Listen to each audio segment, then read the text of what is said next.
Shrinkage in welds. Welding involves highly localized heating of the metals being joined together. During welding, when the weld metal is deposited, the base metal is heated and thus expands. But on cooling, the base metal plus the uh, filler metal shrinks. It is obvious that the shrinkage in the weld joint is far greater than the expansion. This shrinkage in turn introduces the residual stresses and distortion, which is a major problem in welding. Shrinkage is the inherent property of any metal and hence cannot be prevented but can be controlled. There are various methods that can be used at the design stage or in the welding shops to minimize the effect caused by shrinkage. These include do not overweld. So do not overweld. The more metal placed in the joint, the greater is the shrinkage force.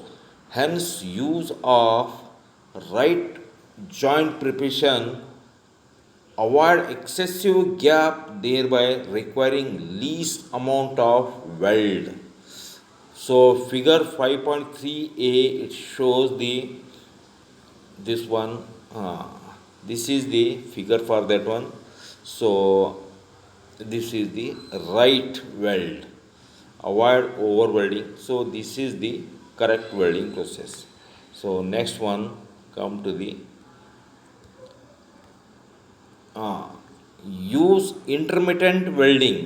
Another way to minimize weld metal is to use intermittent welding rather than continuous welding. Refer figure 5.3. Here the 5.3 figure shows the mechanism and the how it has occurred. The figure 5.3 C shows minimum number of passes. Minimum number of passes are intermittent welding. Intermittent welding. These 2, 3. Intermittent welding rather than continuous welding. So next one, use of few weld passes as possible. Fewer passes with large electrodes are preferable to greater number of passes with small electrodes. This helps to minimize shrinkage. 5.3c, the figure will be clearly shown here. 5.3 C bit.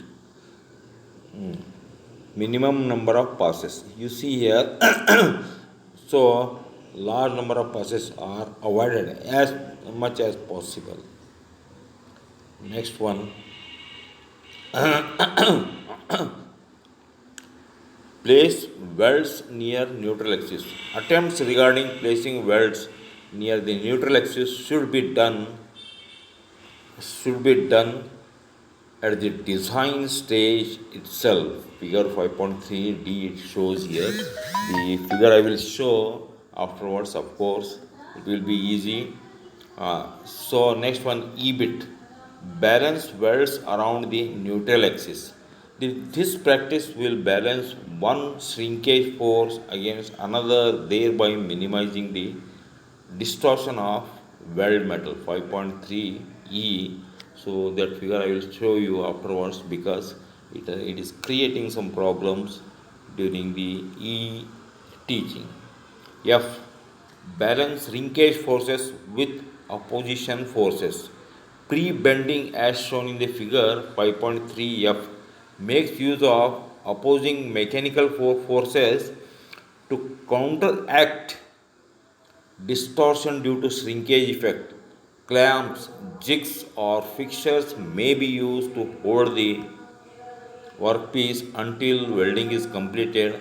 When the clamps are release, the plates return to the flat shape, allowing the weld to relieve its shrinkage stresses. G. Removing shrinkage forces after welding. One method involves peening or hammering the weld metal. So peening or hammering of the weld metal with blunt round edge that will cause the weld bead to stretch and make it thinner, thereby relieving the stress induced by the shrinkage.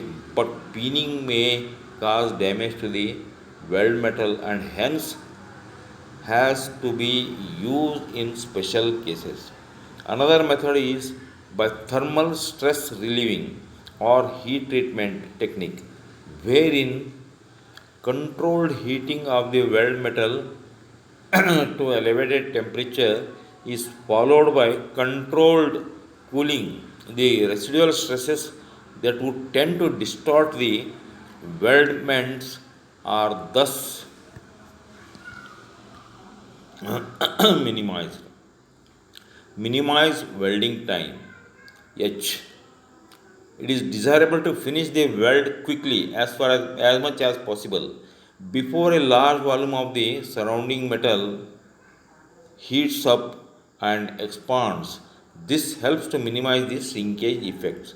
So different sketches are shown here. So good weld, neutral zone. So poor welding. So here this one poor welding and balance welding. So this balance welding, poor weld, and this is the balance weld. And here balance pre-bending, balancing forces and residual stresses can be moved by thermal and other qualities. Effect of residual stresses. Residual stresses. During the welding, the metal expands due to heating, and upon cooling, the weld metal solidifies and shrinks, the exerting stress on the surrounding weld metal. In other words, as the rate of shrinkage is more than the rate of expansion, so heating and cooling of the weld metal induces residual stresses in the weld material. Residual stresses remain in the body and are independent of any applied load. Effect of residual stresses. Residual stresses can result in visible distortion of component.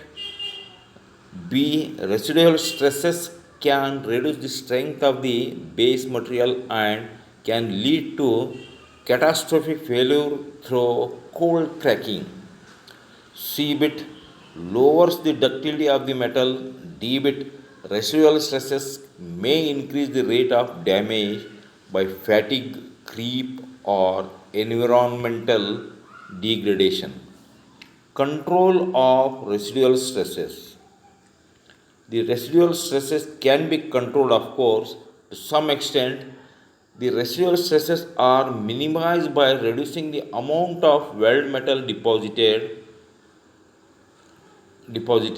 Since residual stresses result from restrained expansion and contraction that occur during welding, the lower the weld metal deposited, the lower will be the induced residual stresses. For example, use of U groove instead of V groove consumes less weld metal. B bit reduce the amount of heat input at the joint. C bit welding sequence used should not be from one end directly to the other end, but rather in segments. Relieving residual stresses. Two commonly used methods for relieving residual stresses are discussed below. Those are peening. Peening or hammering of the weld metal with a blunt round edge will cause the weld bead to stretch and make it thinner, thereby relieving the stresses induced by the shrinkage. Peening should be employed on the weld metals possessing sufficient ductility to undergo necessary deformation. Also, peening should be employed carefully so that it will not cause damage to the weld metal. Heat treatment. Heat treatment, for example, annealing, is the thermal stress relieving technique that employs controlled heating of the weld metal, usually in the furnace, followed by controlled cooling so as to relieve the stress induced in the weld metal.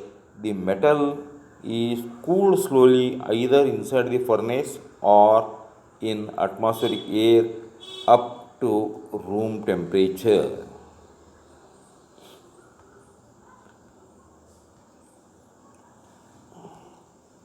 So, next topic is weldability.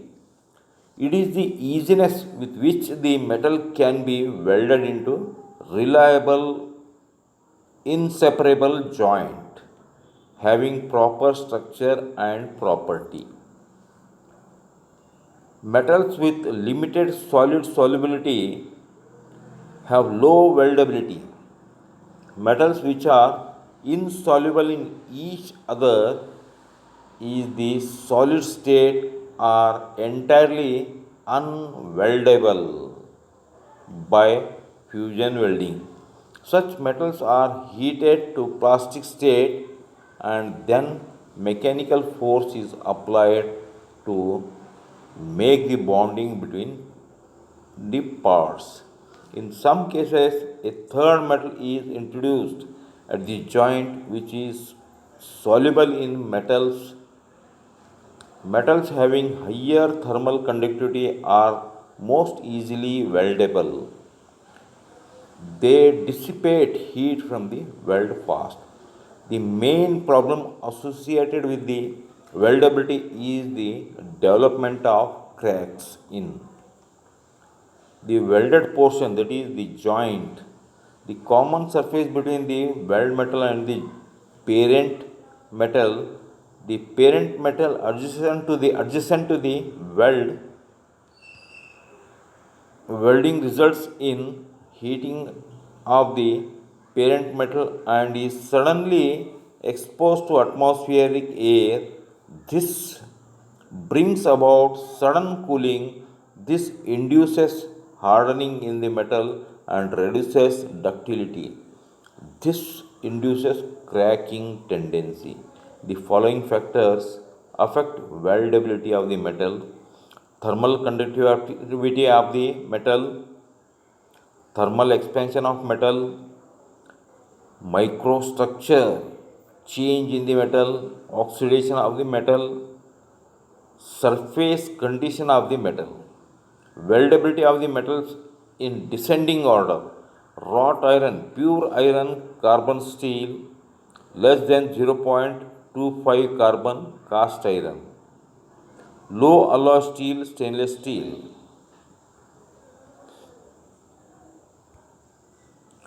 Concept of filler metal and electrode flux. Concept of filler metal, electrode and flux.